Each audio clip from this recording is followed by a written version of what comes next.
Hi, everybody. This is Dan Stolberger. Welcome back to our trek through the book of Genesis. This is our old-fashioned Bible study. It's session 11.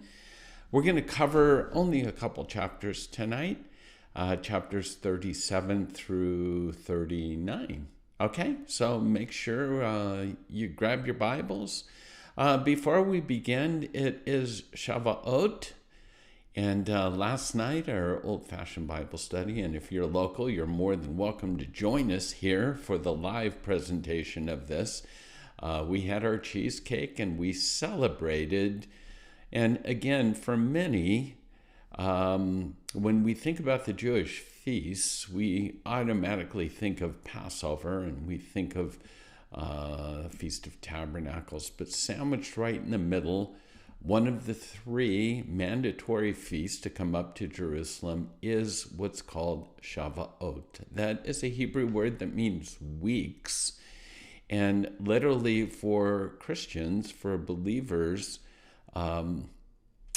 we refer to this as Pentecost. So Pentecost and Shavuot are the same. And both of them, very interestingly, celebrate births. For Israel, Shavuot reminds them, it's the memorial, it's the time they reflect upon when they received the Torah and became the chosen people.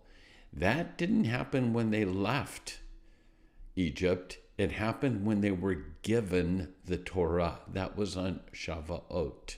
We'll talk a little bit more about this in a moment, but as Christians, if the birth of Israel is on Shavuot, we know in the book of Pentecost, in the book of Acts, chapter 2, we have the account of what we would call the birth of the church, when the Holy Spirit is given on the day of Pentecost.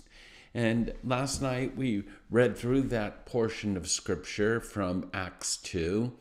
We prayed over our group. Our group, as you know, is made up of a variety of different churches that come to the old-fashioned Bible study. But we prayed once again that the church would come alive and be anointed and filled with the Spirit of God for the days in which we're living.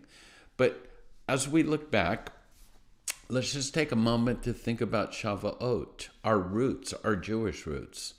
So it's ironic that Shavuot is such a little-known holiday, given that it commemorates the single most important event in Jewish history. And let me say that again. It commemorates the single most important event in Jewish history, the giving of the Torah on Mount Sinai.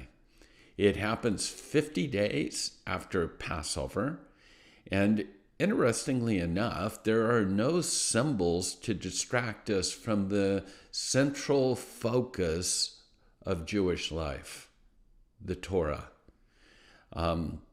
What's done, what the customs are on Shavuot, is to stay up the entire night and read the Torah.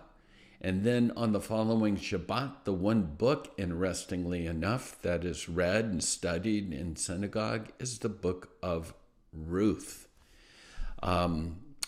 Also, the Shavuot celebration is known for dairy. And the question is always, well, why? And that's why we had cheesecake last night.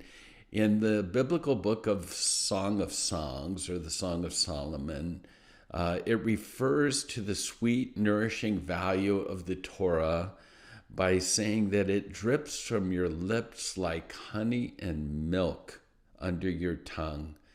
And once again, remember, before the Torah was given, the Israelis didn't know the restrictions on kosher.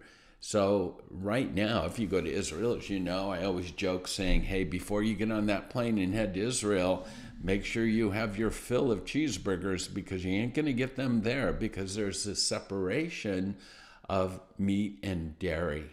But before that was given, that's given, that's in the Torah. So again, the celebration has to do with dairy as well, because once they were given the restrictions of how the meat had to be slaughtered and blood drained, etc., there wasn't enough time to do all of that. So they basically said, let's just make this a dairy feast.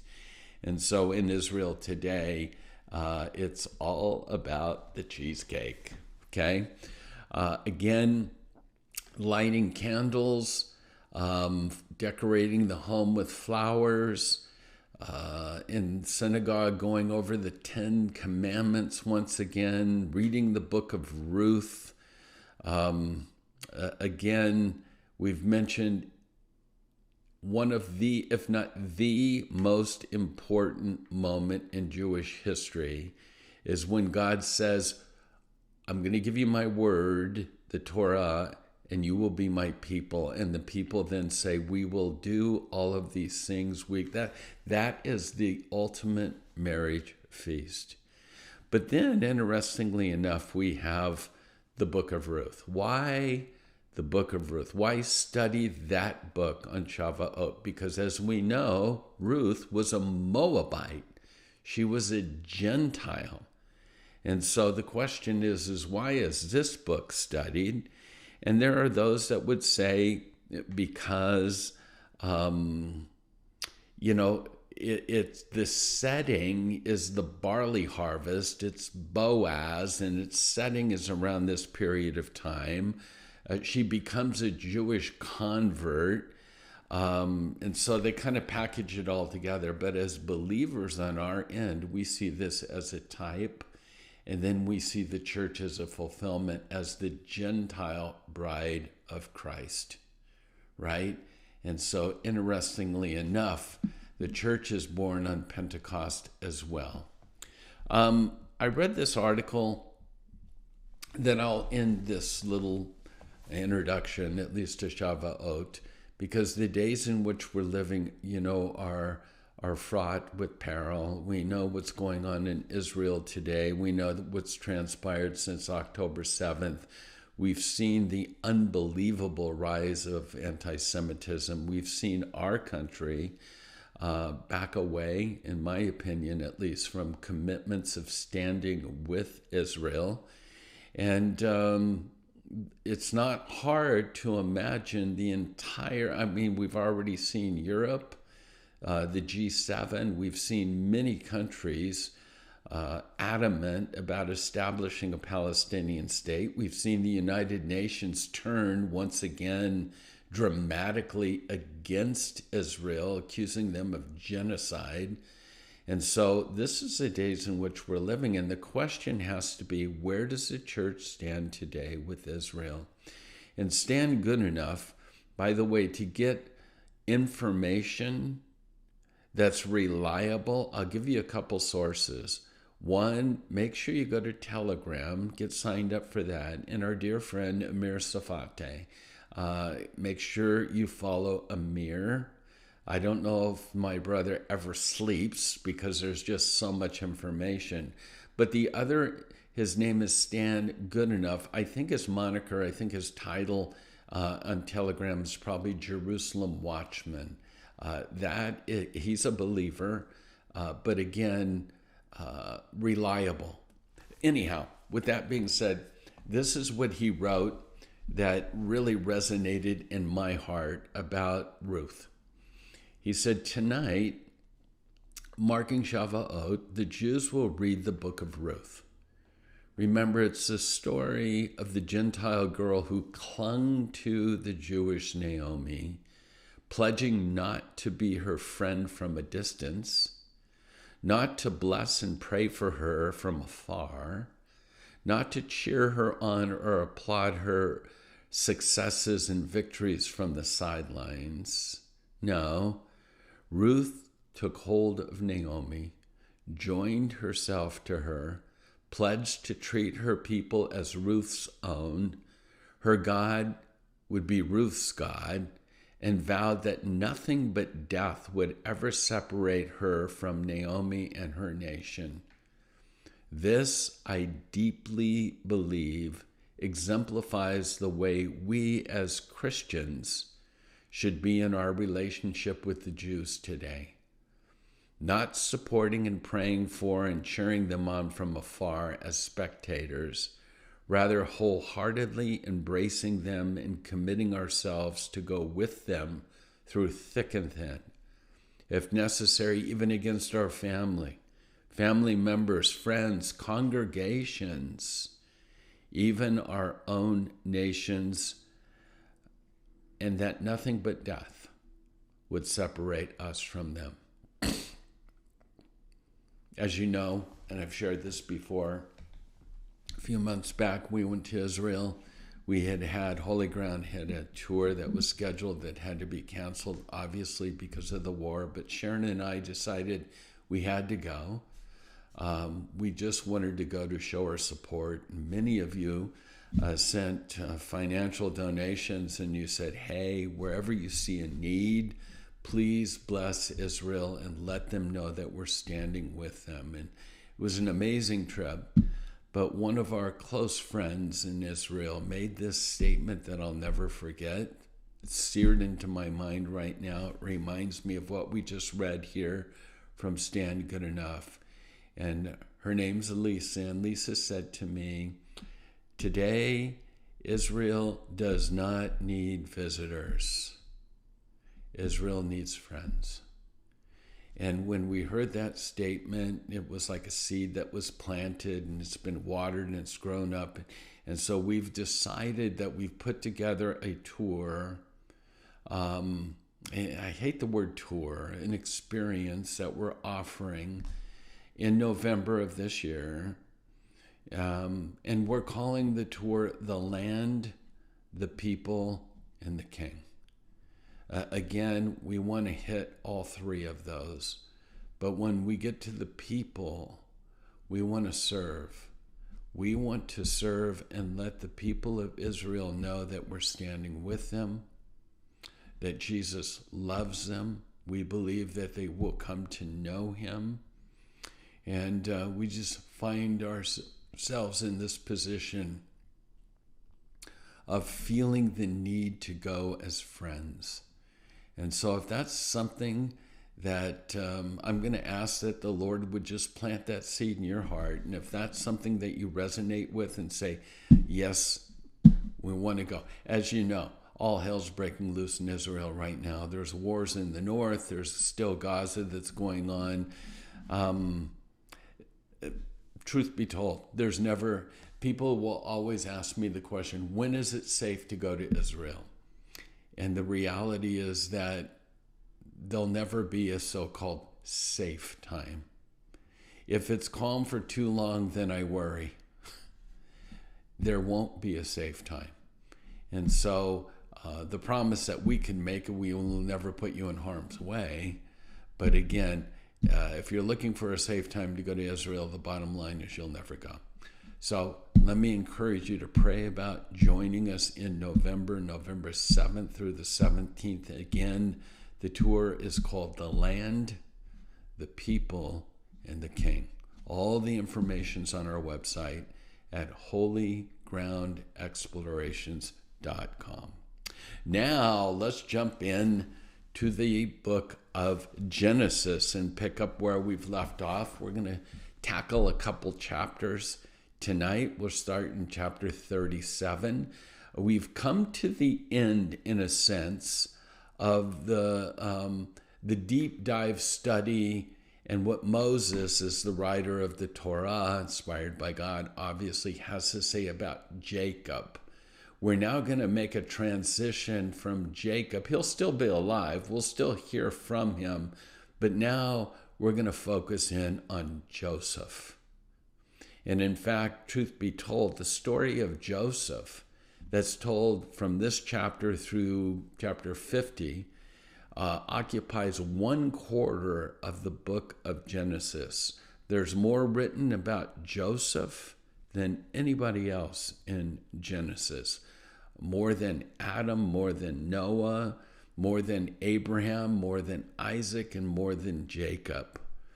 And you somehow wonder, this story of Joseph, I wonder if Remember when Moses was a baby and Pharaoh was killing all the male boys, his mom put him in that little ark, and Pharaoh's daughter found him.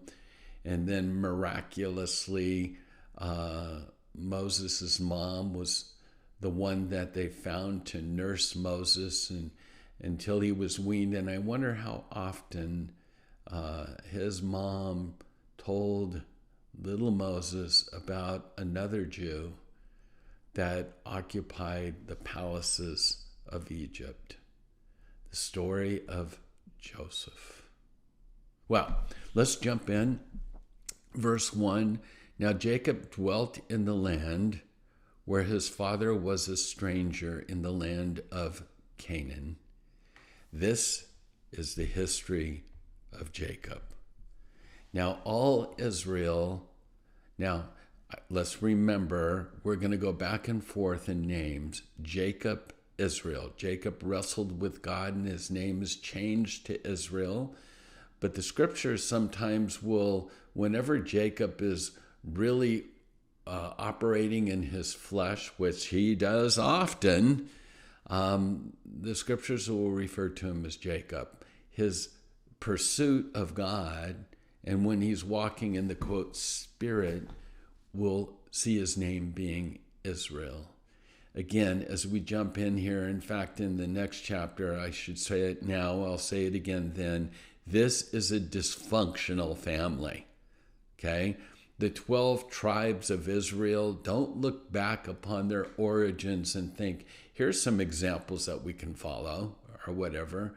So whether it's Reuben, whether it's Simeon, whether it's Levi, remember Simeon and Levi wipe out those in Shechem. And then Reuben's going to sleep with his dad's mom. And now we're going to find Judah coming up, and more to be said about that. But this family is a mess. Okay?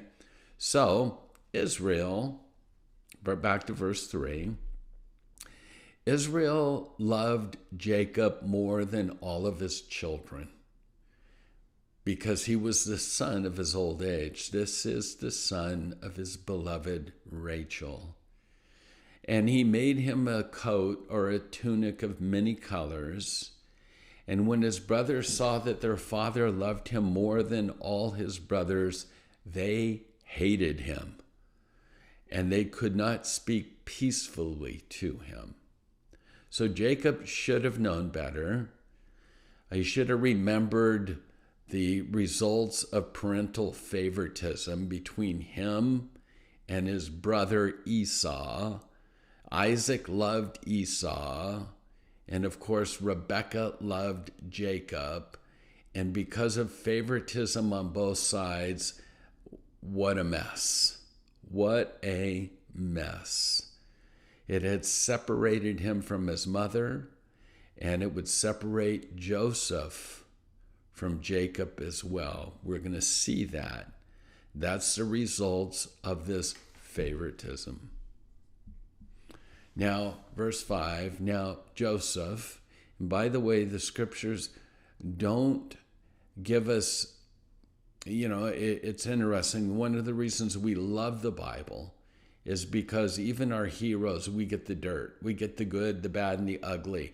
Some of our favorite characters in the Bible, partly probably because of their humanness, their humanity, we love. We love Peter because of his faults. He denied. He shot off his mouth when he shouldn't. He hacked somebody's ear off. David, Bathsheba, David murdering Bathsheba's husband. David, the brokenness of David is what really draws us to him. But the two characters that there is no dirt really found in the Old Testament is Daniel and our boy here, Joseph. Although I will say as we read this, Joseph seems to be lacking in common sense or what we would call tact. Okay? So, We read that Joseph has a dream. We already have read that his brothers hated him because of his amazing Technicolor dream coat, right? Now, Joseph had a dream, and he told it to his brothers, and they hated him even more, if that were possible. So he said to them, please hear this dream which I've dreamed. And you can imagine they're saying, oh, we can't wait to hear this one. And he goes on and says, there we were binding sheaves in the field, and then behold, my sheaf arose and also stood upright, and indeed your sheaves stood all around. Are you ready for this? And they bowed down to my sheaf. How do you think that went over? And his brothers said to him, shall you indeed reign over us? You're 17 years old. We're in our 40s. You're a punk teenager. Where are you getting off on this stuff? Well, that's not exactly in the scriptures, but I think that's the sentiment. Shall you indeed reign over us, or shall you indeed have dominion over us? And the results? So they hated him even more for his dreams and for his words. Interesting. As we look at the fabric of the scriptures, the different layers, I call them breadcrumbs from time to time. Remember, at the end, the brothers are going to come when Joseph is second in command in all of Egypt. He's responsible for the distribution of the grain, of food, because of the severity of the famine. It's interesting. I wonder if this is just a hint that the scriptures are giving us of the agricultural aspect of what would take place. Joseph's authority over his brothers would be achieved.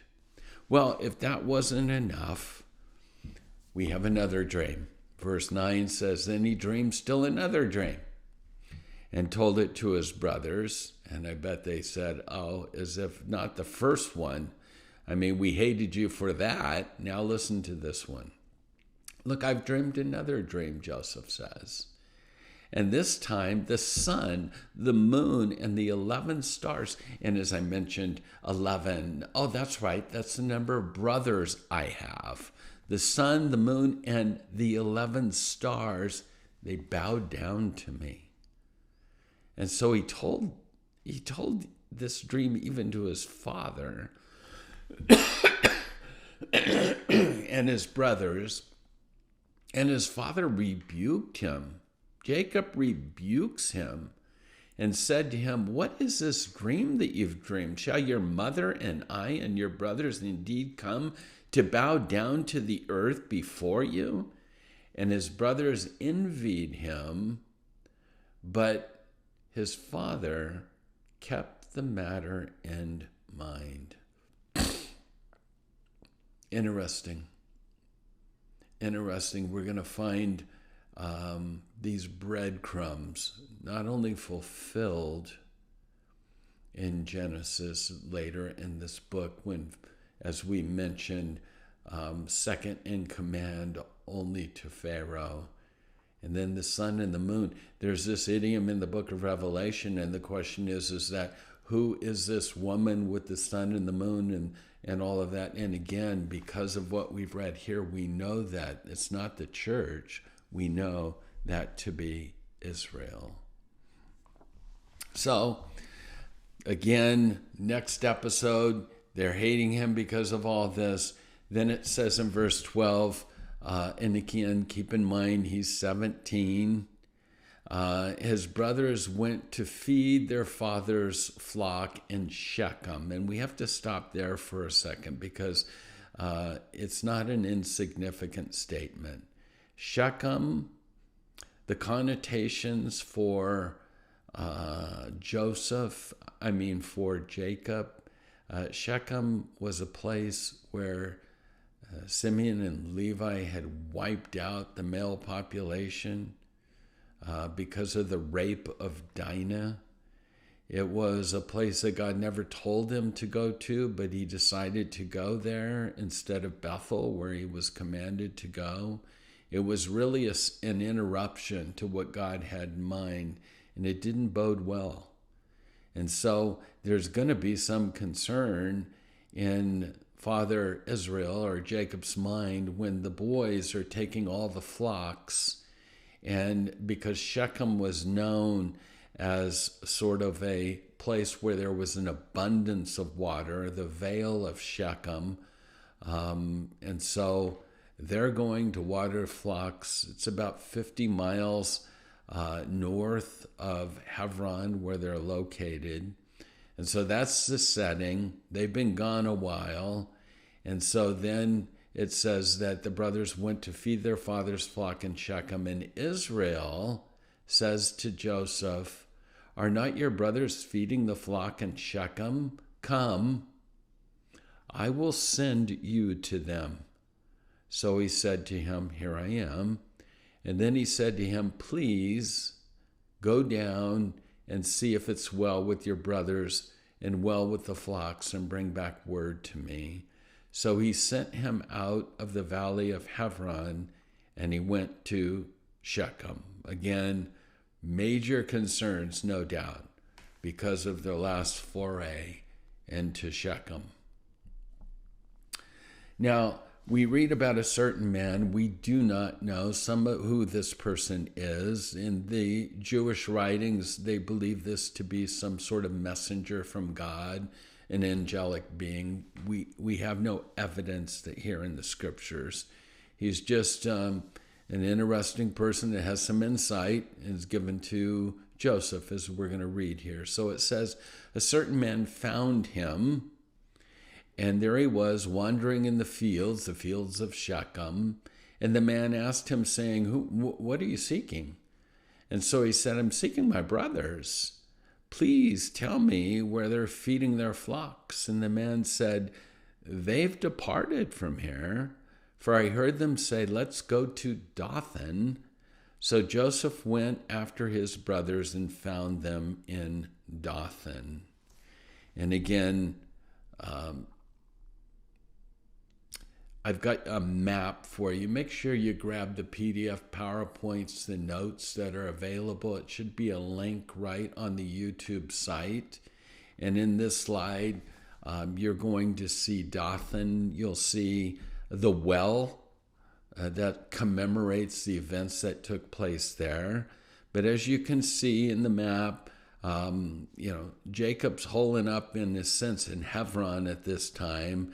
And as you go north, you make your way through Bethlehem. We remember in Bethlehem, that's where Rachel dies on the side of the road in childbirth for Benjamin. As we kind of go up from there, you pass Jerusalem, you go to Bethel, significant place for Jacob, of course.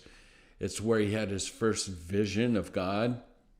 Stairway to Heaven, and that's where God told him when he was sort of, after about 20 years in being with Laban. Again, these two, Laban and Jacob, are out of the same gene pool in a sense. When God tells him to leave, he tells him to go back to Bethel, not to Shechem, but to Bethel, because that's where that first dream that he had, where God said, "I will be with you."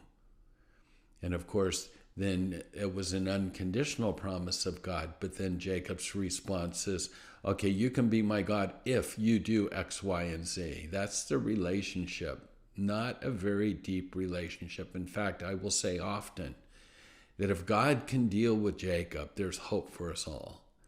And it's not for quite some time that we'll ever find Jacob actually praying to God or even referring to God as his God. That is going to come. One of those major events, obviously, is that wrestling match, but it's 20 years later from that event that took place at Bethel. Well, as we move on from Bethel, then you'll see up north, the next major city is Shechem, and then we're told that from this certain man that they've left Shechem and they've gone to Dothan. And so you can see that location that's marked there. And again, this well that you see on the right-hand side of those photos commemorates the well in which when the brothers see him coming, they're going to dump him in this place. Okay, let's go on. Now, when they saw him afar, that's the brothers saw Joseph on his way, even before he came near them, they conspired against him to kill him. And then they said to one another, "Look, the dreamer's coming. Come, therefore, let us now kill him, cast him into some pit, and we shall say some wild beast has devoured him. We shall see what will become of his dreams." But Reuben, now keep in mind, Reuben is the firstborn and probably has guilt because he attempted a coup, in a sense, to become the head honcho of the family when he slept with Bilhah after his mother Rachel died. That would be something that it's sort of like when you think about Absalom wanting to take over from David. One of the acts that you would do to say, "I am now in control," is to so-called sleep with a concubine. And Absalom does that wide open, and the statement is, "Now I'm the king." Okay? In the same way, that concept with Reuben was that when his mom died, the idea was, when Rachel died, which was Jacob's first love, Jacob does not, in a sense, move in with Reuben's mom, which is Leah, but he moves in with Jacob's handmaiden Bilhah. And again, that was too much for Reuben to handle, his mom being neglected once again, and now it's not because of Rachel. She unloved or whatever, and so he attempts a coup, fails in that. So this is Reuben, kind of emotionally distraught, wondering where he fits in. He's going to lose the blessing of the firstborn because of this. We already have read previous to this, and as I mentioned, the family is dysfunctional. It's a mess. So you've got Reuben sleeping with his dad's wife. You've got one of the dad's 4 wives, by the way. And then, of course, you've got Simeon and Levi, Dinah's brother. Dinah is the daughter that got raped, and they're going to wipe all the men out in Shechem. And so they've lost. And so we're down to number 4, which is Judah. And we know the Messianic line is going to go through Judah. But hang on. We're going to see a messy Judah before we see the greatness of Judah. So we'll be tracking that as we go through.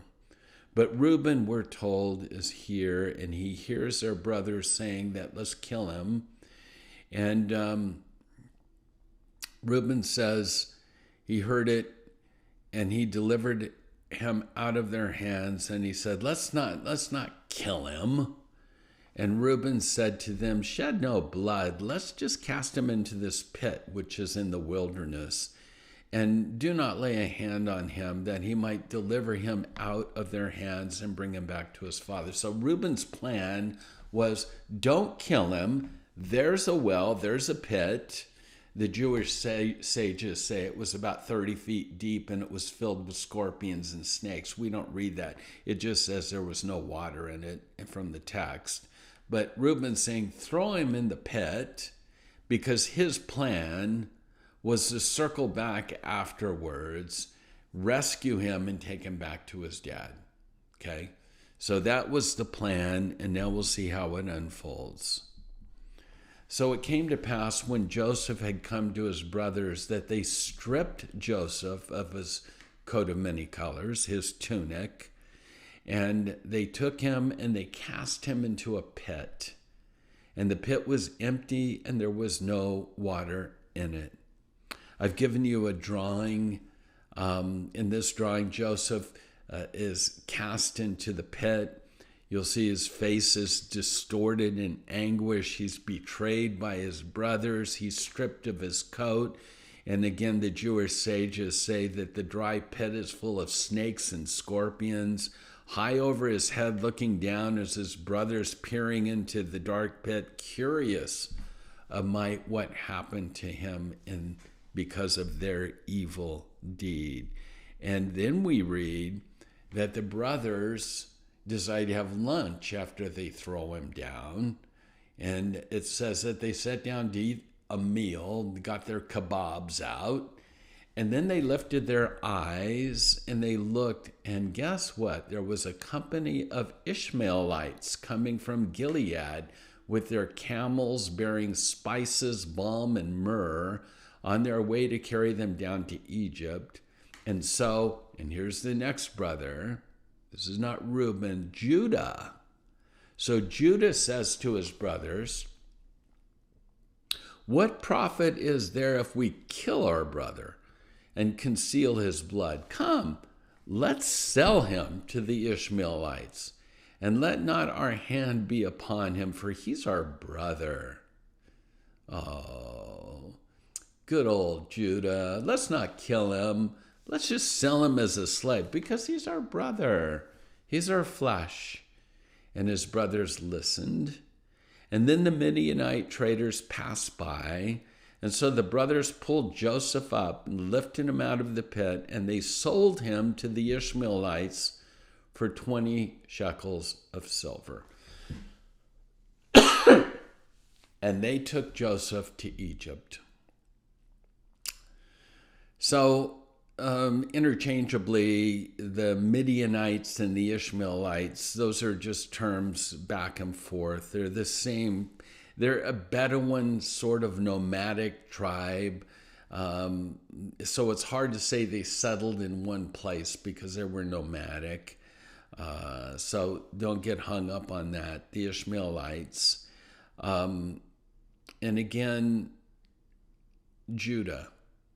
And I'll say this because the next chapter that we're going to cover is really not a main claim of fame for Judah. But of all the brothers, we know that Judah will become the ancestor of the Messiah. And as the story of Joseph develops, we're going to find that Judah will be the brother whose heart is changed and his character is changed the most. So let's track that as we're going through. But here, I don't know if this is a gold star next to his name, saying, let's not kill him, let's just sell him. Okay? And then we'll find the next chapter something a little unsavory about Judah.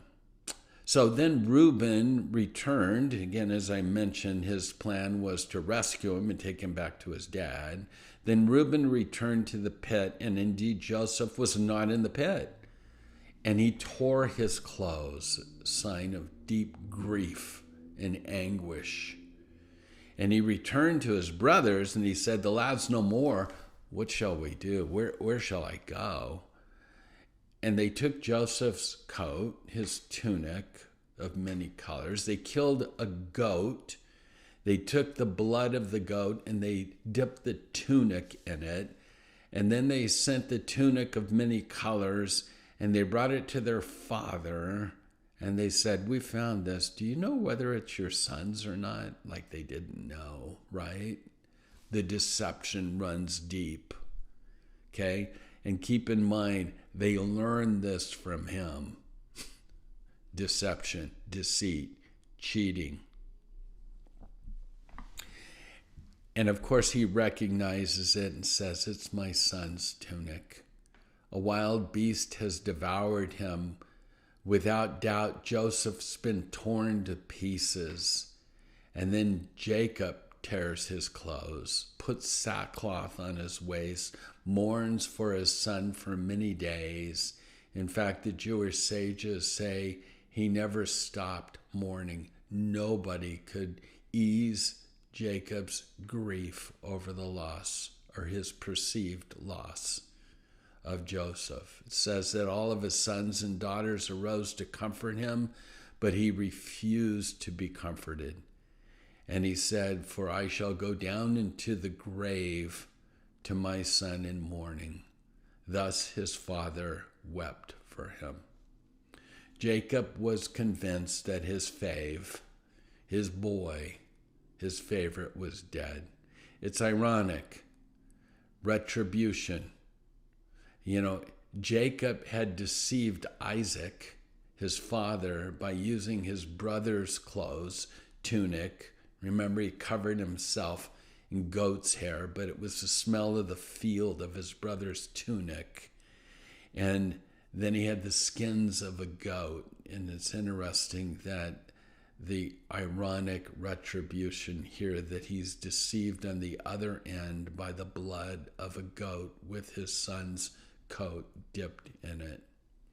But this also shows us the cruelty of the sons of Israel, that it wasn't just directed to the favorite son, but also to the father who favored him. It was a heartless way to bring the news of this evil lie. And you wonder what they felt about that, as it said that his sons and his daughters arose to comfort him, but he refused to be comforted. And you wonder if they worried amongst themselves of who might leak the truth. You wonder if remember they sold him for 20 pieces of silver. I don't think that if there were 10 of them at the time, because Benjamin was not a part of that crew. He was just a young lad. And they'd each get 2 pieces of silver. I doubt if that dealt with a guilty conscience or relieved it in any way. So that's the condition. And now we have Reuben distraught, wanting to save him. And now we have Judah. Judah basically is the one that said, let's just sell him. And you wonder if, again, who might leak the truth when they've seen Israel or Jacob and so depressed and in so much despair, refusing to be comforted. Well, in verse 36, it goes on that the Ishmaelites are the Midianites, as they said, interchangeable. They sold him in Egypt to Potiphar, an officer of Pharaoh and the captain of the guard. We're going to pick up Potiphar and that whole event next week. We have one more chapter for this week. And I say, brace yourself. It's another one of those sordid chapters. It's not a Hall of Fame moment for Judah by any means. But when you study when you go through an old-fashioned Bible study, you don't get to pick and choose what chapters or verses. You read the whole thing. So that's where we're at. Let's jump in to this sordid chapter. Now, I might add that it starts off by saying it came to pass at that time that Judah departed from his brothers. Emotionally, I wonder if he felt the guilt. If the brothers, in a sense, when they were alone, said, look at Dad. Why'd we sell him? We should have brought him back. It was Reuben probably had the better idea over all of that. Judah, we blame you. And I wonder if he felt that guilt. So it came to pass that at the time that Judah departed from his brothers, he isolated himself, and visited a certain Adulamite, whose name was Hirah. And Judah saw a daughter of a certain Canaanite, whose name was Shua, and he married her and went into her. Again, not a good idea marrying a Canaanite. We've gone over that. So she conceived and bore a son, and she called his name which means awake. And she conceived again and bore another son, and his name is Onan, which means strength or force. And she conceived again and bore a son and called his name Shelah, and he was Chezib, which I have no idea what it means. He was at it's a location. He was at Chezib when she bore him. And Shelah means petition. So 3 sons born to this Canaanite wife by Judah. And then Judah took a wife for the firstborn heir, and her name was Tamar. But Judah's firstborn, or was wicked in the sight of the Lord, and the Lord killed him. No details, wicked, he's gone. The Lord killed him. And so Judah said to Onan, second brother, go into your brother's wife and marry her and raise up an heir to your brother. And again, this was the custom that was known as the Levirate rite of marriage, that the sons, or the second son, would, in a sense, if the son that died had no children, the next son in line would, in a sense, marry the widow, have children, and those children, those sons, would actually inherit their father. So there's nothing for the son that goes in. It's maintaining his legacy, the brother that died. And so this is the kinsman redeemer concept once again. And so we read about that. It's in your notes here in Deuteronomy 25. It's again Boaz. We think of him in the same vein as this Levirate marriage, and that's what happens between him and Ruth, and Ruth's husband that died. So that's how that's laid out. So anyhow, now we're back to Onan. So Onan is supposed to take his brother's wife, marry her, and raise up an heir for his brother. But Onan knew that the heir would not be his. And it came to pass when he went into his brother's wife that he emitted on the ground, lest he should give an heir to his brother. And the thing which he did displeased the Lord, and therefore he killed him also. So we're 2 down. And again, just for the record, this event was not, many would look at this and saying, is this masturbation? And the answer is no, it's not. What happens here is that Onan was using Tamar for sexual gratification. He was having sex with her, but before he emitted, he pulled out in order to keep her from being impregnated. And this is what God said was wicked, and it displeased the Lord, and therefore he's killed. Again, it wasn't the sin of masturbation, if we would call it that, cannot be used from this text and say, hey, if you do this, God's going to kill you. That'll frighten off everybody, right? So anyhow, just for the record, that's not what this text is teaching. And then verse 11 says, then Judah said to Tamar, his daughter-in-law, remain a widow in your father's house till my son Shelah is gone. Remember, and Onan are now dead. God struck them dead. So Jacob's thinking she's already responsible for 2 deaths. I'm going to protect the third for at least a while. So he says to Tamar, remain a widow until my son Shelah is grown. We're not told what his age was, for he said, lest he also die like his brother. And Tamar went and dwelt in her father's house. Now in the process of time, the daughter of Shua, Judah's wife, died. And Judah was comforted, and he went up to his sheep shearers at Timnah, he and his friend Hira the Adullamite. And it was told Tamar, look, your father-in-law is going up to Timnah to shear his sheep. This would have been a big party time, okay? Much like the harvest, tabernacles, much like Boaz and the barley harvest and all that. The great sharing the sheep is a great time of celebration, good time for a party.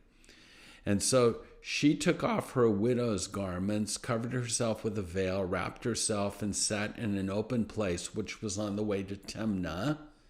For she saw that Shelah was grown, and she was not given to him as a wife. So when Judah saw her, he thought she was a harlot because she had covered her face. And then he turned to her by the way and said, please let me come in to you. For he did not know that she was his daughter-in-law. And she said, what will you give me that you may come in to me? And he said, I'll send a young goat from the flock. And so she said, what will you give as a pledge until you send it? And then he said, what pledge shall I give you? And she said, your signet, your cord, and your staff that's in your hand. And so he gave them. He went into her. She gets pregnant. She conceives by him. She arose, went away, laid aside her veil, and put on the garments of her widowhood. I told you this is a sort of chapter, right? And Judah sent the young goat by the hand of his friend, like he pledged, the Adulamite, to receive his pledge back from the woman's hand, but he did not find her. And then he asked the men of that place, saying, where's the harlot who was opened by the side of the road here? And they said, there's no harlot in this place. And so he returned to Judah and said, I cannot find her. Also, the men of the place said, there's no harlot in this place. And then Judah said, let her take them for herself then, lest we be shamed. For I sent this goat, and you have not found her. And it came to pass, about 3 months later, that Judah was told, saying, Tamar, your daughter-in-law, must have played the harlot. She's pregnant. She's had a child. She's with child by harlotry. And so Judah, remember the story. What's his approach? What does he blurt out? Bring her out and let her be burned. And when she was brought out, she sent to her father-in-law, saying, by the man to whom these belong, I'm with child. And she's going to say, recognize these old Judah? And she said, please determine whose these are, the signet, the cord, and the staff. And Judah, you wish there was a musical score that we could hear here. So Judah acknowledged them and said, she's been more righteous than I, because I did not give her to Shelah, my son. And he never knew her again. Now it came to pass at the time for giving birth that, behold, twins were in her womb. And so it was that when she was giving birth, that the one put out his hand, and the midwife took a scarlet thread and bound it on his hand, saying, this one came out first. And then, as it happened, he drew back his hand, and his brother came out unexpectedly. And she said, how did you break through? This breach be upon you. And therefore his name was called Perez. And afterwards his brother came out, who had the scarlet thread on his hand, and his name was called Zerah. So Tamar has twins from Judah. And the messianic line is going to go through Perez. We find his name mentioned. We find Tamar and we find Perez mentioned in the genealogy of Jesus the Christ in Matthew. But not just Tamar, a Canaanite. We also find Rahab, a prostitute, a Canaanite. By the way, little Bible question for you. Who was Rahab's grandson? You might know him as Boaz. And then we have Ruth also in this genealogy, the wife of Boaz, the Gentile Moabite wife of Boaz. We also have Bathsheba, the adulteress to David. Interesting that we get women of what we would call ill repute in the line of the Messiah. Grace upon grace upon grace upon grace. Well, that's our chapter. Interestingly enough, if you want to do a deep dive on this, I find it fascinating. I was with Chuck Missler for many years, And Chuck's was an amazing Bible teacher. And one of the things that he pointed out, and again, what we hold in our hands as the Bible is so much more than what we can even imagine.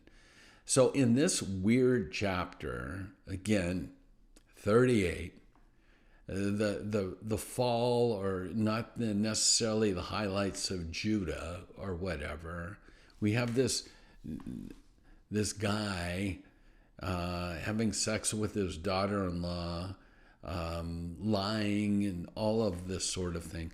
But in this text itself, where we start seeing the line of the Messiah through Perez, in those chapters, we find what's called an equal letter sequencing that's taking place. So again, deep dive, check it out for yourself, is if you look at every 49th letter after we read about Perez, 49, 7 times 7, again, 7, the number of not perfection but completion. You start, if you go every 49 letters and write down what letter that would be, you're going to find, in this chapter, you're going to find the names of Obed. You're going to find the names of Jesse. You're going to find the names of Boaz. It's Boaz first, Obed, Jesse, and of course, then David. The ultimate thread of the Messianic line through a weird chapter in Genesis. Well, that's our time for this week. Join us again next week as we jump into Joseph as he's sold by these Midianites, the Ishmaelites, to Potiphar. And then we'll see the rise. It's going to take a while. It's going to take over 13 years, but we're going to find the rise of Joseph in chapters to come. God bless you, and shalom.